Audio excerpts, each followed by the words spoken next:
Good morning and welcome to your Monday, October 7th market news update. Robust NFP data pushes money markets to downsize probabilities for large rate reductions. Chinese stocks extend their historic rally as new stimulus measures lure in foreign investors. Rio Tinto launches takeover bid for Arcadium Lithium as demand for metals is on the rise. Shell steps forth to deliver its earnings report in the aftermarket hours. U.S. stocks made headway after strong employment data eased recession worries. Aussie traders seek out RBA latest meeting minutes in tomorrow's early Asian session. Finally, rebound of the dollar hurt all its counterparts across the board. That's all for now, and stay tuned for tomorrow's market update.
Hi everybody and welcome to another daily presentation. This is the market overview for the 7th of October of 2024. These are the key events that you should familiarize yourself before starting your own trading day. The first and sole topic of the day is going to be a small summary of what has happened with the latest NFP print we have received last Friday. So strong US jobs data has downplayed recession worries late last Friday, as we saw the US Labor Department releasing the latest employment data for the month of September. And given these strong results, we have seen the market apprehending the data with new optimism, with some economists going as far as saying that you know what, we're going to revise downwards the probabilities for a downturn in the US economy, and maybe a no landing scenario is going to be prevalent for the foreseeable future. And more specifically, we have seen JP Morgan downsizing their recession probability down to 15%, which is, historically speaking, an average, which is not that much concerning, if you would like. Okay, so more specifically, we go back to the data points.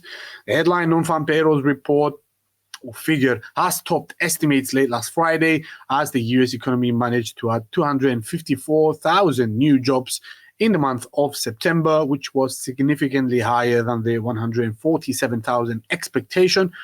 And by also, we have seen a slight upward revision of the prior month's reading up to 154,000. Again, another positive Q, if you will like, in the overall report. At the same time, we have seen the unemployment rate, which has been significantly kind of important data point in the past few NFP prints, downticking to the 4.1% level and severing, if you would like, or snapping its steady rise to the 4.3% we have seen at the August report, which has created a panic scare, if you would like, and fueled these kind of labor market destabilization fears. And at the end of the day, we also saw average hourly earnings, something positive in regards to those earners, rising by 0.2% to the 4% level, up from the 3.8%. So overall, a good report from the US economy, and we have seen major reactions taking place on the back end of this data. So overall, this robust employment report has tamed fears for an imminent downturn in the labor market of the United States and has boosted inflows towards the dollar, and these renewed flows towards the greenback has caused the sterling, the yen, and the euro particularly, but also other currencies, to fall sharply lower and decisively setting an end to their winning streaks, which were capitalized upon the weakness of the dollar over the past few months now. Okay, stocks rallied in the pre-market and managed also to consolidate these kind of gains in the normal trading hours and finish the session in the greens, as we saw traders deciphering this data as good news, overall good news for the economy. And we have seen also gold pulling further away from its record highs, but not that much. Okay, so mainly because we have seen some sort of support coming in for gold as we continue to see this kind of escalatory kind of tensions in the Middle East, but also on the eastern front of the European continent between Russia and Ukraine. And as again, in the Middle East with the Israeli forces going into Lebanon and the ongoing conflict that the Israelis have with Hamas in the Gaza Strip. Okay, so money markets at the end of the day adjusted their forecasts after the NFP print, and we have seen some sort of downsizing.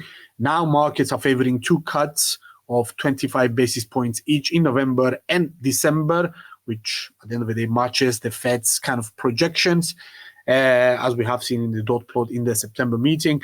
And this has been contrary to the 25 basis point expectation cut in the November and the 50 basis point cut expectation in the December meeting. Now we have seen overall or the total rate reduction kind of projections from money markets coming down from the 75 basis points for the remaining 2 meetings to the 50 basis points. Okay, so some adjustment has been observed in money markets after these data, and if positive data keeps rolling in, we might see the money markets staying with this kind of scenario to 25 basis points in total, 50 basis points of cuts from the Federal Reserve for the remainder of the year. Okay, so we're going to keep this session short, guys. Thanks for watching, and we will catch you on to tomorrow's session for another brief update. For the time being, take care. Bye-bye.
Okay, I think everything is up and running correctly.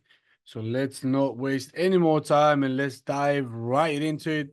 Welcome to another webinar of our series. Today we're going to talk about support and resistance. And more specifically, we're going to talk obviously about the basic tools, which are support and resistance levels, which identify crucial areas that are of importance that traders actually use in order for them to just gauge the market and see which level is more appropriate to enter or exit a position depending on the situation. So today we're going to introduce the concept of support and resistance, what constitutes a support and resistance, a valid a support and resistance level. And we're going to talk also about some key terms such as pullbacks, overlaps, and swings. Finally, we're going to go on a live environment and just plot these lovely and easy to use kind of tools, support and resistance levels, to get a grasp of how traders are indeed approaching this kind of situation or the trading strategy accordingly with the usage of support and resistance levels. Hopefully, we're going to find some key insights that are going to help us trade even more better. Okay, so without further ado, let's just get started. Support and resistance is the first out of two webinars of our series on this kind of topic. Let's begin. So this is a quick risk warning and a disclaimer. I'm not going to go over this. You can read this on your own time. The gist of the content of this slide anyways is that this information is purely for educational purposes only. There is no investment advice or investment recommendations within this kind of session, and the redistribution of this material is strictly prohibited. For the time being, this is it. Let's get started. So as we mentioned at the start of our series, there are different types of technical analysis, at least different ways of categorizing the key aspects of technical analysis. This is a visual representation of what I mean. This is my personal preference of conveying this kind of information. So we have two pillars or two brackets or two umbrellas or whatever you want to call it, two teams, doesn't matter. So we have charting analysis and mechanical analysis. So charting analysis, in a sense, uses support and resistance levels, trend lines, channels, and chart patterns as the primary kind of components of conducting technical analysis. So charting analysis primarily takes place, if not all the time, on top of price action. So you have a chart with price action across time, and then you go on top of that chart and you draw your lines and you highlight these key areas of confluence or key areas of possible importance depending upon the past on where the price action has gone over, and you mark these kind of areas, or you draw those kind of trend lines, or you draw those channels, or try to identify what kind of patterns are there on the chart, telling you and conveying you information with the hope of making much more informed decisions, but also for the basic reason of having a visual illustration and not going through the whole thing over and over again and having a guesswork. So you go into the past and you draw these kind of support and resistance levels in order for in the scenario where the price action goes to those levels, and you at the end of the day having the ability to judge whether they're important or not, and if they are, you act accordingly. If not, again, you adjust your strategy in that manner as well. Okay, so charting analysis, once again, the topic that falls under it, and with this is the one we're going to discuss today, are support and resistance levels, hence this underlining and the marking with an asterisk. And we also have another category, which is mechanical analysis, which uses technical indicators. And these are computerized kind of statistics that give you specific information depending on what kind of indicator you are actually using about, for example, a momentum, the momentum of an instrument, whether it's bullish or bearish, or whether there is or not. Moving averages, for example, will give you the confirmation of where the trend is actually headed at, whether the trend has actually ended, has reversed, whatever that is. Oscillators are in general are technical indications that, let's just say, as they do, oscillate or vibrate or move between two bounds. And the higher the number is, it gives you a specific kind of indication, and lower the number is obviously the same thing. So oscillators are calculating like something like open interest, momentum, and many other kind of key concepts or breadth of how the market is working. And we also have under this category moving averages, oscillators, bands and envelopes, and many other technical indicators. Most of them, with the exception of Bollinger Bands and moving averages in this kind of list of instruments, those technical indicators are going below on a below the charts on a separate panel, and you see these kind of waves being formed depending on how the price action has performed over the past X amount of time. And again, they give you information. We're going to cover each and every one of these, or at least most of these, in the upcoming webinar. So moving average, we're going to do a special webinar on that. Oscillator, we're going to choose a few of them and present it to you, such as, for example, moving average convergence and divergence, the basic momentum, RSI, and many others. And we also have bands and envelopes, such as Bollinger Bands, which, again, we're going to have a special webinar on that as well. That and moving average, Bollinger Bands and moving average go on top of price action, much like charting analysis, but they are not drawn by you. They are computerized versions of key information that went into them, and they spit you out a line or a value or a signal, in a sense, for you to look upon and make your decision accordingly. Okay, so charting analysis, you can imagine that by you drawing on a board, where mechanical analysis is something that you select to pre-select and spits it out onto your chart, and no need to do anything other than adjust the parameters. Okay, so that's one way of conceptualizing. So support and resistance, the topic of the day. So what is support and what is resistance? How are they helpful? How are they not? Can you use them effectively onto your chart and make informed decisions? I believe so. So support and resistance are, again, super basic concepts. We're talking about lines, and more specifically, it's better not to think of them as line as such, much more like an area rather than a specific line that says, you know what, euro dollar is at 1.1015. Okay, so we're talking about that is being the support over the resistance level. We're talking about an area, not specific to the pip or the point of that specific, for example, FX pair. We're talking about an area in general. So an area where you see price action failing to break below or above, depending on that is, it's going to be a support resistance level. And these are the areas we expect price action to stall.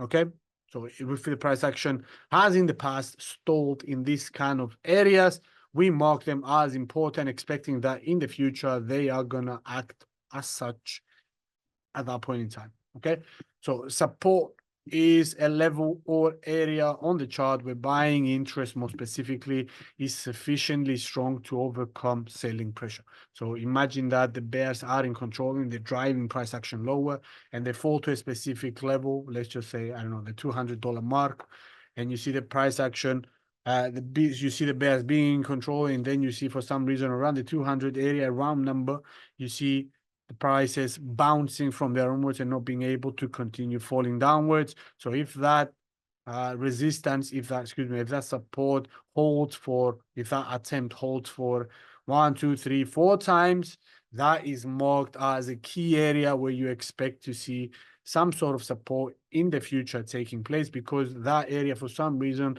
it was branded by traders as important enough.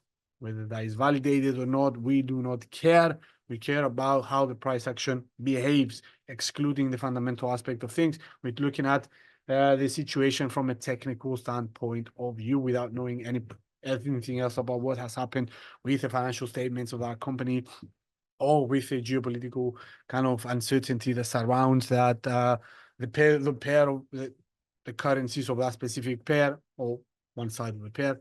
Okay, you get the idea. We're talking about areas purely from a price point standpoint of view.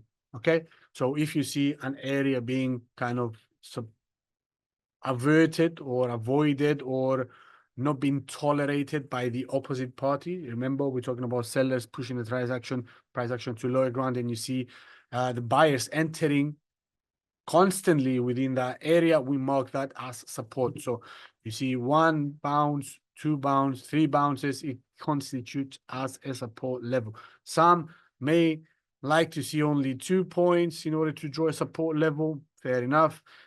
Most traders use 3, okay? And if you have 3 points of touching and not the break of the price action to lower ground, you brand that as support and you mark that as an important area for you to weather and wait for it to eventually get broken and go with the direction of the market, which is downwards in that example we just provided. Or when you see 1, 2, 3 bounces, you take that as an opportunity to go for a long position, okay? So buy something and use that support area as your stop loss, expecting the price action is going to rebound from there, and that reversal has taken place, okay? That depends upon many, many different things. It's purely irrational to just draw support and resistance level, at least from my point of view, it's irrational to draw support and resistance level and trade purely on that without looking at all the other freely available and easily accessible kind of tools you have in your arsenal in order to make much more informed decision. It's no need, in my head, it's irrational to just use support and resistance levels and trade accordingly. Some people do it and they do it super efficiently, effectively, and they make a lot of money out of it. We're talking about beginners here. If you are not familiar with this kind of concept, or if you have not seen enough of these kind of movements, because it's not only support and resistance level, it's identifying chart patterns as well and other major formations that are actually indirectly telling you, you know what, the reversal is going to take place at this kind of level. If you're not familiar with those concepts, if you don't have that prior knowledge and you just draw support and resistance levels and you trade upon them, super hard to make money. I mean, you may get lucky, but the point here is with this series, with this webinar series, is to let's just say evaluate all the available tools you have in your arsenal in order to get a holistic kind of understanding of how the markets are actually working, or the instrument that of your choice is actually working. Understand that, not only the technical part, but also the fundamental part.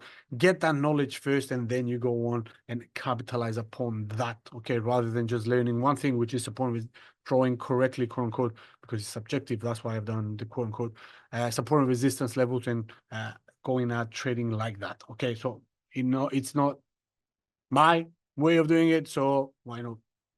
I'm not suggesting you go ahead and do the same thing I do. That's not the point. Point is, it makes much more sense to have more information, okay, at your disposal, and knowing what's going on a much deeper level than people are, and using that as an advantage for you to go into the market and trade, okay? Because most people do not dedicate enough time to learn these kind of things, which are eye-opening, and they are indeed helpful and make much more accurate decisions depending upon that. And you actually go ahead and just use the simple stuff, and you attempt to make money. Most of the time you lose, okay? So why not go through the knowledge? I know it's hard to sit your bum down and just start learning stuff, but if you want to be successful, you have to do the work, you have to sweat, you have to work, okay? So enough about me blabbering. Let's move on back to the point. So support level is an area, is a level or support on the chart where buying interest is sufficiently strong to overcome selling pressure, okay? So when a decline is halted and prices are turning back up multiple times, a support level is identified and drawn, and this can be done beforehand by using a previous retraction lower, or if you see the price action just bouncing constantly from that level, you mark that as support level. It doesn't mean because you mark that level as important, it's going to be important. The price action will dictate whether it's important or not. The market or traders, the cohesive kind of symbiotic relationship of traders will make this a support or resistance level valid or not, because you know how the whole thing unfolds when it comes to market, okay? We're talking about many or millions or trillions of decisions being instantly taken at any point and moment of time by a large amount of people, which maybe have some common ground, or they have different theses. You see this kind of battle in financial markets all day long. So we're talking about a tug of war. We have the bulls and the bears drag it, pulling the rope. One to their direction or the other. Okay, so who wins is dictated upon who is the stronger one and how much resolve they have in their assessments.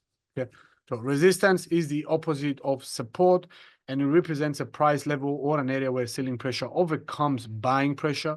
Okay, and the price advance is turned back.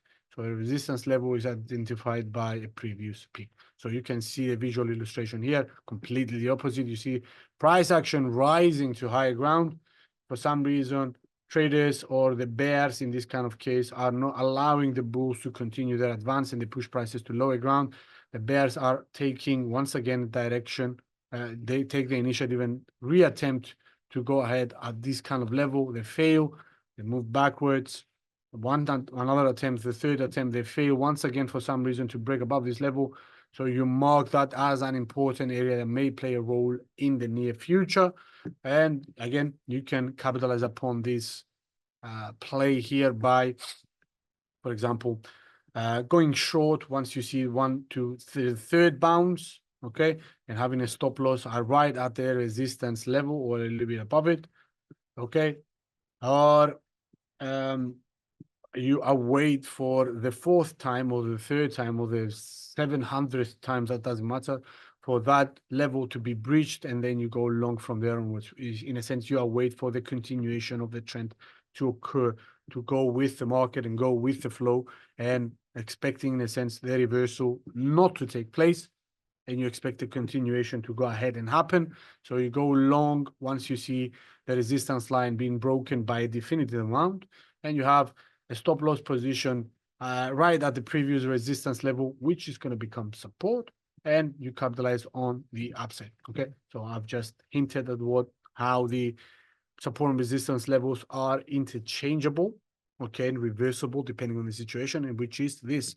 So whenever a support or resistance level is broken by a significant amount, this is important, they reverse their roles and become the opposite. Now, what is significant?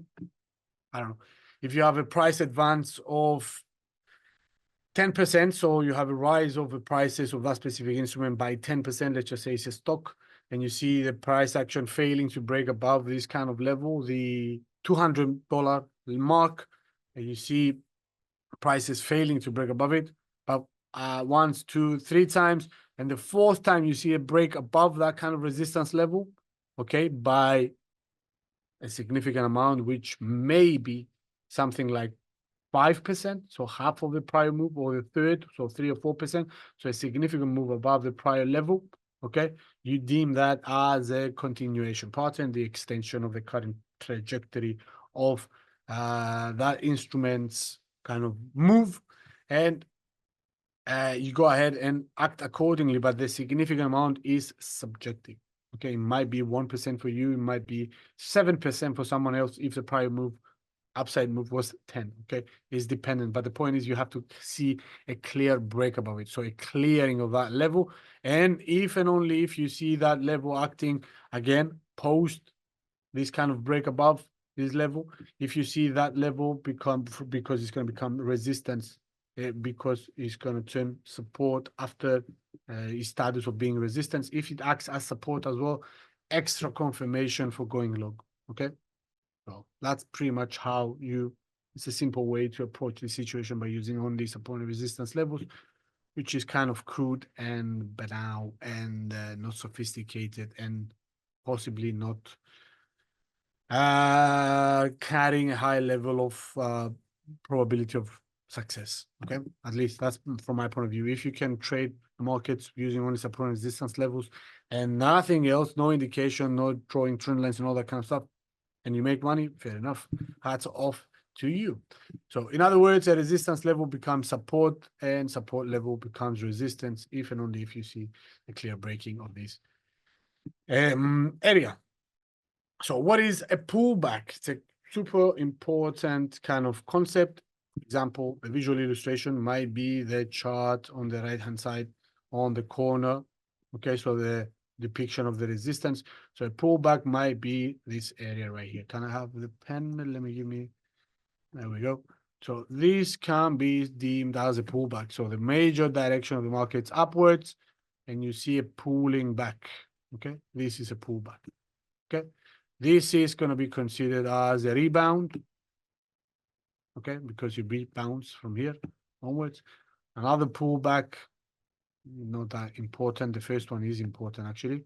And another rebound, and then another pullback. This may be, if it's actually this, and you have seen below, breaking below this level, from here onwards is not only a pullback, a temporary pause of price action, is actually a reversal. The whole thing is a reversal, okay? So pullback is essentially a pause or a moderate drop in an instrument's price from its recent peaks. So this is the recent peak, 1 and 2 and 3, okay?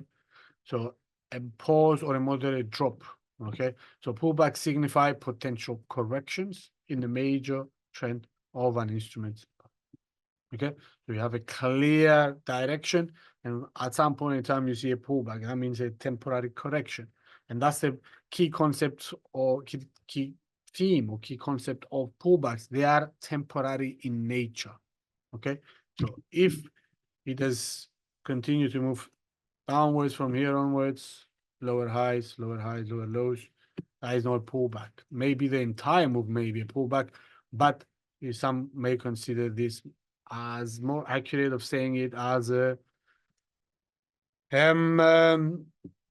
yes, retracement, but also reversal. Okay, so those very correlations are often short in duration, and once they succeed, they finish, the main trend continues. So in order for it to be a pullback, the major trend, what is major trend, must carry on.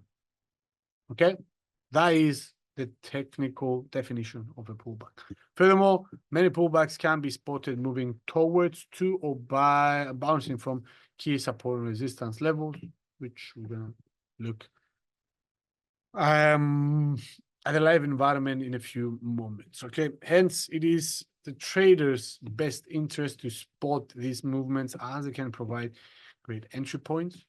Okay, because you're going to capitalize on the expectation that the trend will resume its projected course. Okay, so many people like to buy this. Okay, or somewhere in here. Okay, the corrective, excuse me, the buy the dip of the pullback, and their action is categorized as a corrective rebound play. Okay, so you are waiting for the price action to once again head for that resistance level, hoping that it's going to break above it and you're going to have a lot more money in the bank. Or if you see it failing to break once, twice, 3 times, you enter here and you close your position as soon as you see the market once again retracing backwards. Okay. Okay, let's go on to a live environment to see much more clearly. You can call that swing as well an overlap. So overlap is going on top of the price action once again. So you guys see that in a live environment. So let's go on to trading view to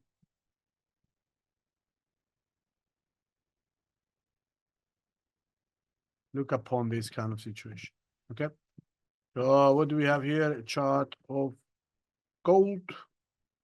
So let's go ahead and use some simple support resistance levels. So zooming out. Okay. In my point of view, this is a valid support level because you have what? Once, you have twice, you have 3 times, somewhat 4 in this kind of area. Okay, so it has been tested multiple times in the past. It used to be a resistance level, but once it was broken in this area right here, no longer a resistance level. Now it is a support, a valid support level. Let's draw a lovely trend line from here onwards. Maybe we could have drawn it from a lower kind of level. Never mind. However, you see what we call speed lines here. This is a way to gauge how fast the market is moving, but also have a visual confirmation that the trend is actually continuing onwards. You can use Gann fan charts, these kind of things. Okay, so we have a major kind of support area if indeed price action comes back to this. Okay, we expect this area to act as a support mainly because it has acted as a resistance many times in the past, once, two, three, four times. So we're talking about back from August of 2020, March of 2022, April of 2023, and earlier this year, February of 2024, this level being acting as a resistance level. From there onwards, broke above it. So we have the confirmation of the extension of the primary trend, which is upwards, clearly seen here from the higher highs and the higher lows. Let me see. Okay. And let's move in a little bit much more closer. What else can be acting as a support level? I like this area right here. Okay. Not particularly because it has some sort of significance it had in the past. We have one touch here, second there, third kind of there. So that is an area that I would be paying close attention to as a support level once again. So this may happen once again. Also, maybe we can use this area right here. Okay. So one touch. So you get the concept. It's super, super basic. Second here, third break and reversal, fourth break and reversal, but afterwards, clear break above it. Okay. So this area might be super nice for a support level once again, maybe. So we're talking about different levels of pullbacks here, if you expect them to happen. Now there are many ways of gauging how far it can go. Let's just go with a simple measuring of how far or how low can the price action fall. For example, we're talking about the gold being in an all-time high territory, has broken into all-time high territory during yesterday's session. You can clearly see that there, and you see the extension in today's session. So all these are acting as valid support levels. Some have more significance than the others. For example, this one is the most important one for me, in my eyes, mainly because it has acted 4 times in the past as a solid support level. So let me, no, never mind. Let me highlight it like severely. Maybe this one is the one with the second most importance, and the other ones are just pretty much temporary because they have not been tested that much. Okay. Something else I forgot to mention, you can deal with this as a channel. Okay. So as you can see, parallel kind of channel. Okay. 1, 2, 3, 4, 5, 6 times.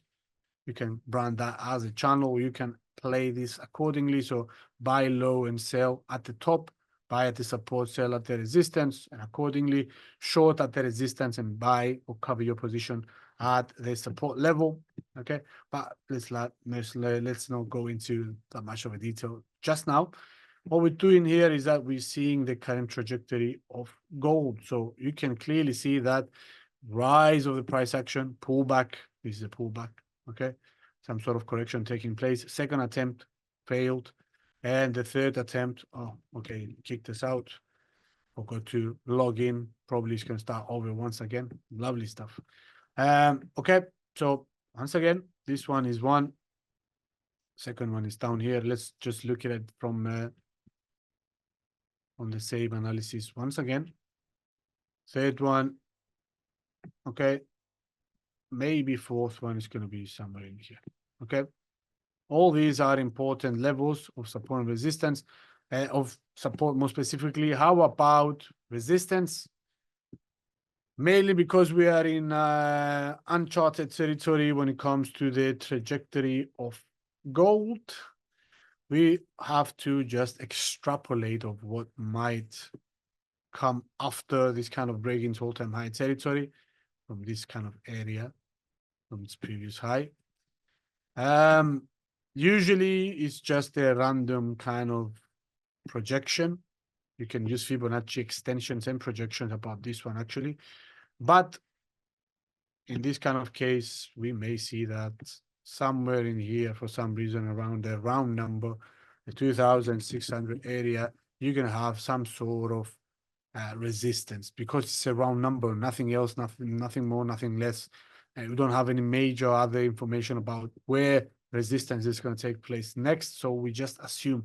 In other charts, it's much more clearer where the resistance is. We're going to do another one, probably going to do WTI. But yeah, for the time being, this is how you treat. So support and resistance levels, or how you plot them. And let's just do a quick kind of showcase of how you can play this. Where is the orders long position? Okay, so maybe you expect the price action to fall back once again into this area where you're going to go long.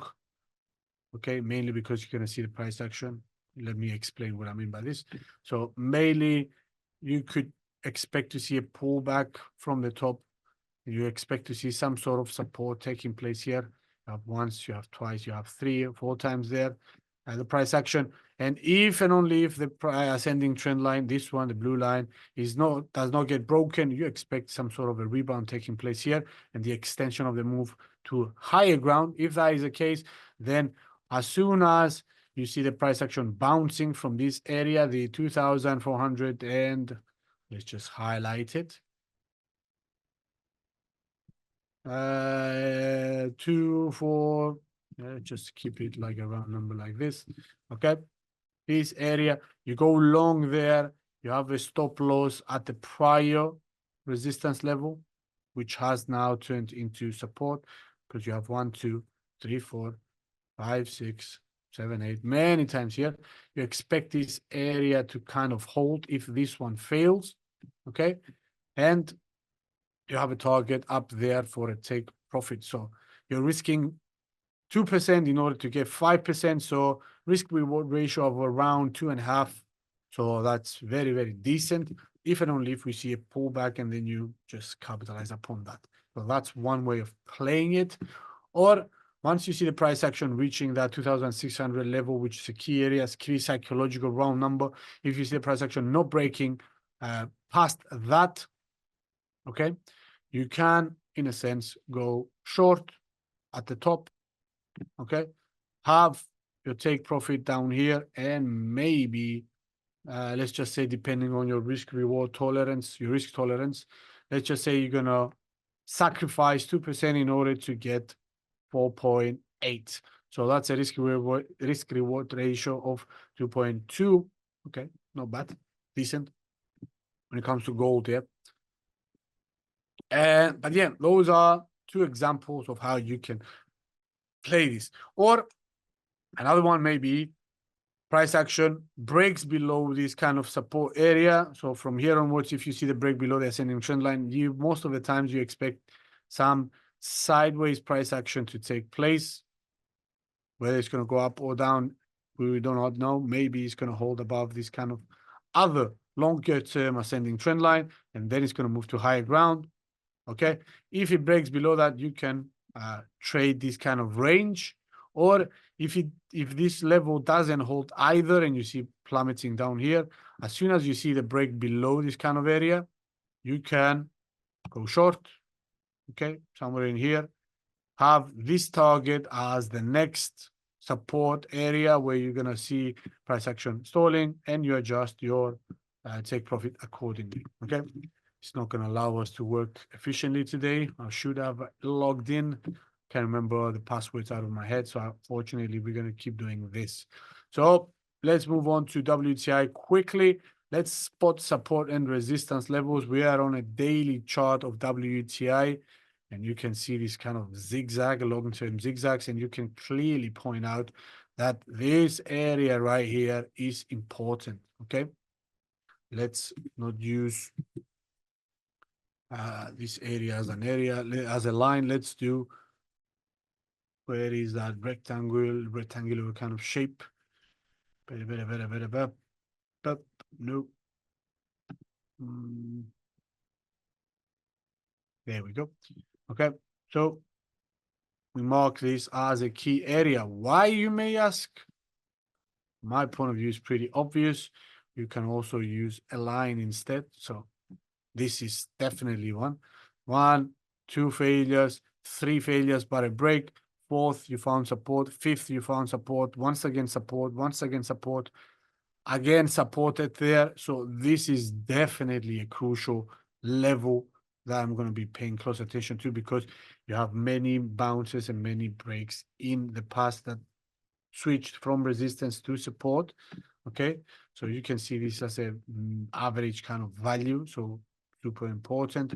This one as an area is also something that I will be paying close attention to. Okay, now it's acting as support. If it breaks below it, it's going to turn red. It's going to be resistance if and only if you see a break like this, and then a rebound of price action and a failure to break above. And once again, now this is going to be resistance if this happens. Okay. For the time being, however, we see that crude is actually rebounding from this level. Okay, and it has acted many times in the past as a support level. Okay, let's mark him there quickly. Once, twice, and you're not going to go back 4 times, 5 times, 6 times, 7, 8, 9, maybe this one 10, and now more recently you have another one 11. Okay, super important. Okay, so from here onwards, assuming that what has happened already in the past, okay, we have a long bias. Okay, even though the crude is clearly on the losing side. Okay, can draw it like this. Okay, you see price action, you see this being as a big triangle, if you would like. Okay, or you can get it from straight from the top. Okay, and the reason why it's a valid descending trend line is because you have one touch, maybe not 3, 4 times. Okay, let me adjust it accordingly. Okay, so failure of the price action to break above this kind of level once, maybe 2, 3, maybe 4 times. Okay, so this descending trend line is acting as a resistance barrier as well. The resistance bar does not have to be a linear line, by the way. Yeah, excuse me, it does not have to be horizontal. It can be diagonal as well, with an angle, with a degree. Okay, that acts as resistance as well. So at this point in time, we could have some sort of confidence that if the price action reverts back to this kind of level, we're going to get some sort of support, short order, long order. So therefore, we go long here. We sacrifice, in a sense, 6.5% in order to get 20. Okay, that depends upon your risk reward tolerance, or you may be at 10%. So 1.75 may be worth it. Or if there is enough momentum, we don't have any technical indications in our favor right now. Maybe it's going to go up to 15 because it's crude, it's kind of volatile with its movements. Okay, or we may have a target up here, which, okay, obviously you can see the risk reward ratio becoming larger and larger due to the fact that we expect more to happen. Okay, but if the price action does indeed go there,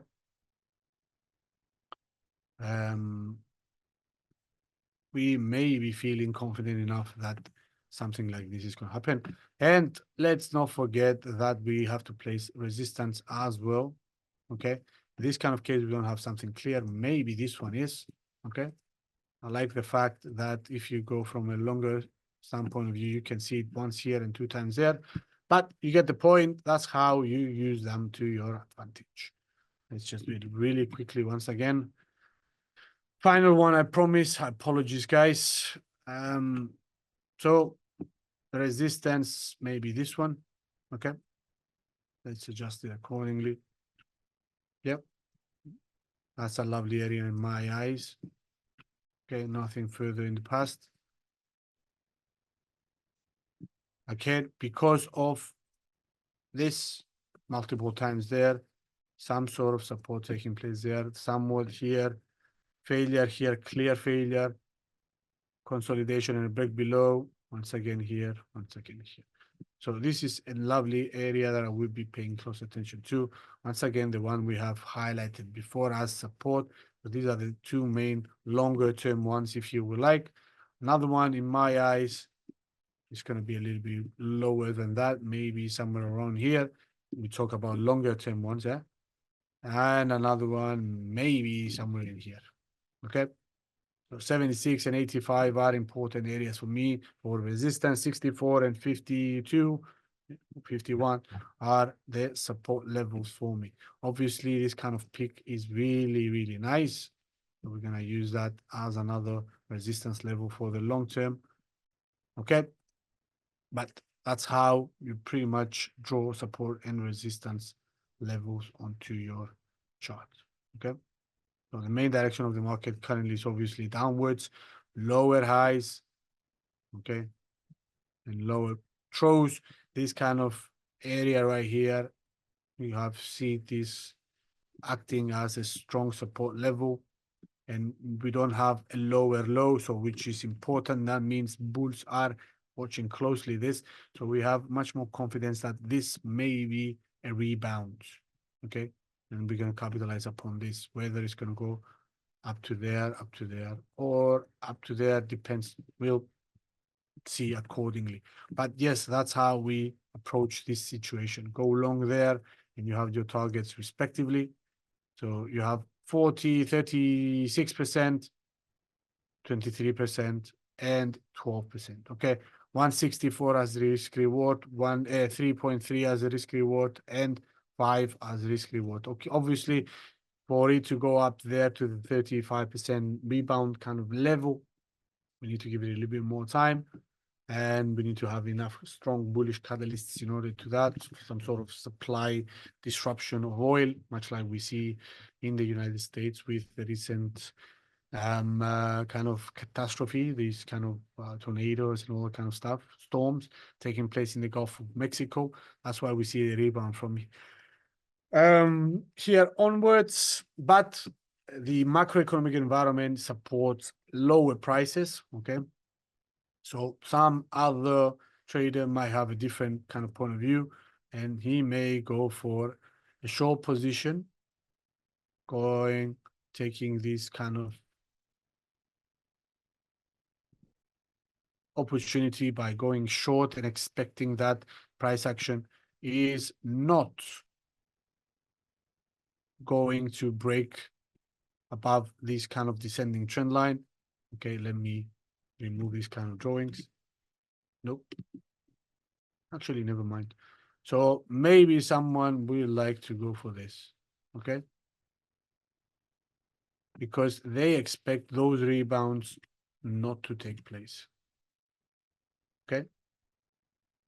Let me see. July. Okay. So maybe they are expecting price action to just reverse once again and fail to break below, to break above, or it tests this kind of area right here and fails. So you use accordingly the short position. So in my point of view, it would have been much nicer to catch it on the way down after you get the confirmation that, you know what, price action is not going to break above it. So bears are in control. So you could, for it potentially go short at the $70 per area and have a target of the 51 for a 25% gain, and risking, in a sense, 10% in order to get 25 risk reward ratio, 2.5%, 2.5, super decent. If and only if we see the failure of the price action rebounding and breaking above this descending trend line and shifting the trend. Okay, for the time being, this, from my point of view, what I'm seeing right now, we're going to see some sort of consolidation in these two bounds, 75 and 64. Okay, so guys, we're running out of time. We're going to keep it here. This logging in and out of trading view has been pain in the ass. We're going to fix this next week, when we're going to do our next episode of our series. For the time being, we're going to keep it here. Thanks for watching. If you do have any questions, please send them through. If not, we're going to keep it right here. Okay, so I don't see any questions. Perfect. Have a good weekend, guys. Thanks for watching. And again, we're going to catch you on to next week. Okay. Ciao. Bye-bye.